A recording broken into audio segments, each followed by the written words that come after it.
The wrong advice from just one person can plummet your wealth faster than a market crash. Moving forward with the Dekker team. Moving forward together with the Dekker team. We are honored to welcome you to another episode of Life's Inside Track. I'm Yetta Dekker. And I'm Ken Dekker. And it's where we get to share thoughts, tips, techniques, tools, and some truths that we all need, we all deserve. You, I, everyone. So we can turn our house into home, our families thrive, and we build wealth wisely through real estate.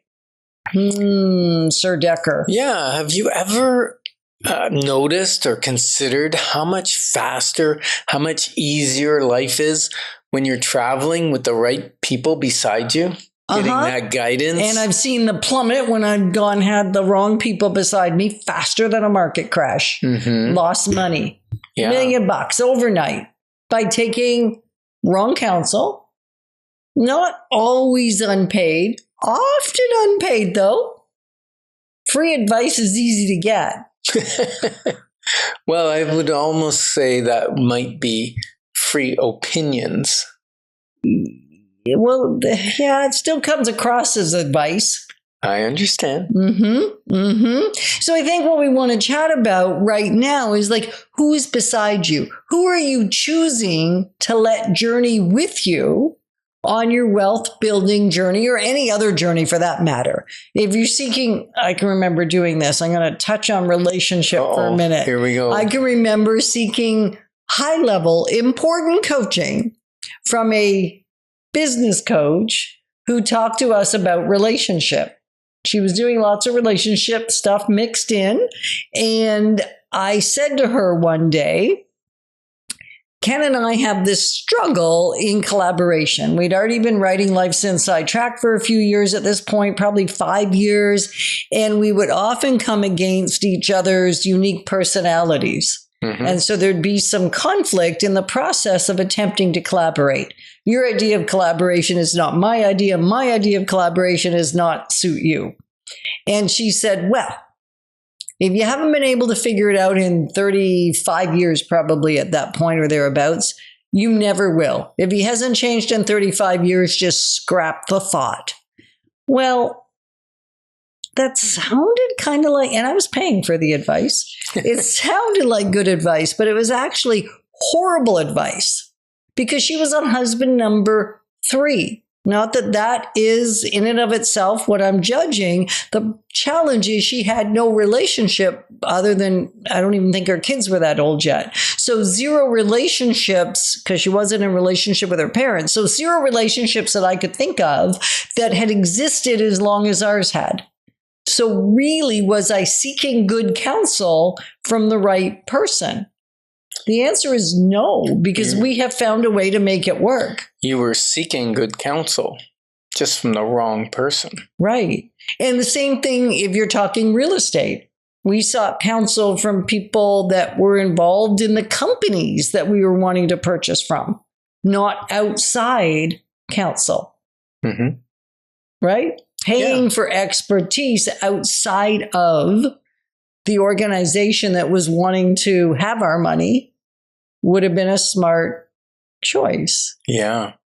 And every real estate journey is shaped by the key people that are on your team. So whether you're buying or selling, you're going to have some key people on your team.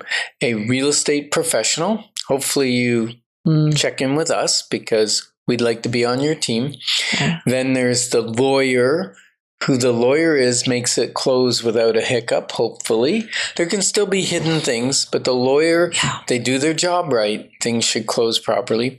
And people go, well, the lawyer doesn't really do anything. They don't do a lot of specific details, but things like title search, things like title insurance, things about being prompt in doing the searches on your behalf that need to happen mean they can work around potential issues quicker, sooner, faster, which saves you a pile of money. And then we have some lawyers that we've worked with in the past, usually those that are brought to us that we don't know already, that are not conflict adverse, but eager for conflict and eager to, in a way, do the right thing, but not really, because the right thing is help it to close and for things to navigate, not necessarily stand for just a point for the sake of standing for a point.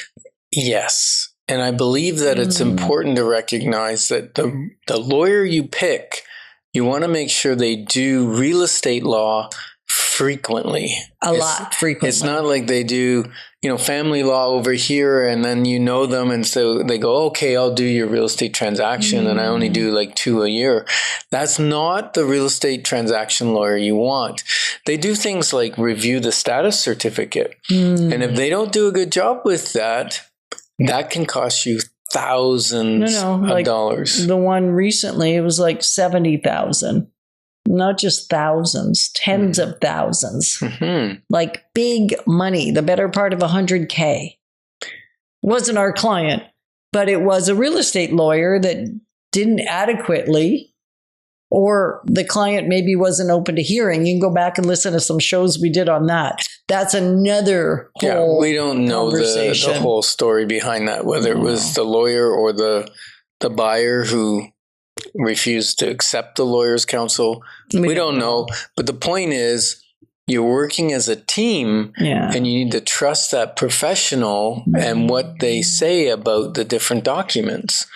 Another one was your mortgage broker is part of your, your financing, whether it's a bank. Or whether it's an individual. Could be private lends, could be C, could be B, could be A lenders. It's really just making sure. I think the big word always here is trust. And we have done lots of shows and segments and episodes on Life's Inside Track talking about not only their professional savviness, but their personal savviness with the very thing that they're navigating, their personal experience with what they're navigating.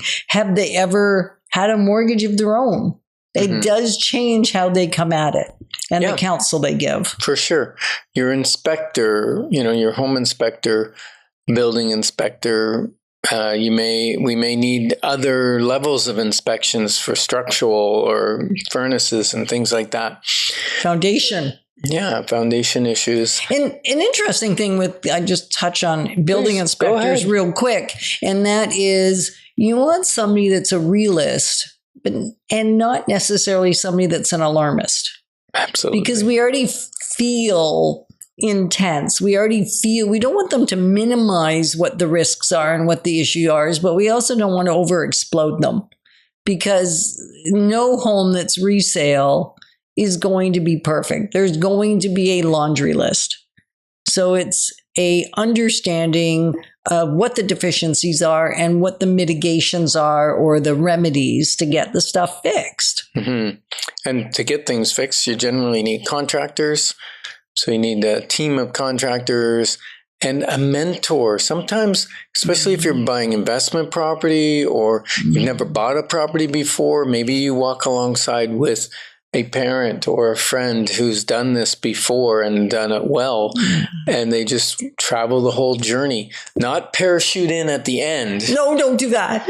But walk with you along the journey.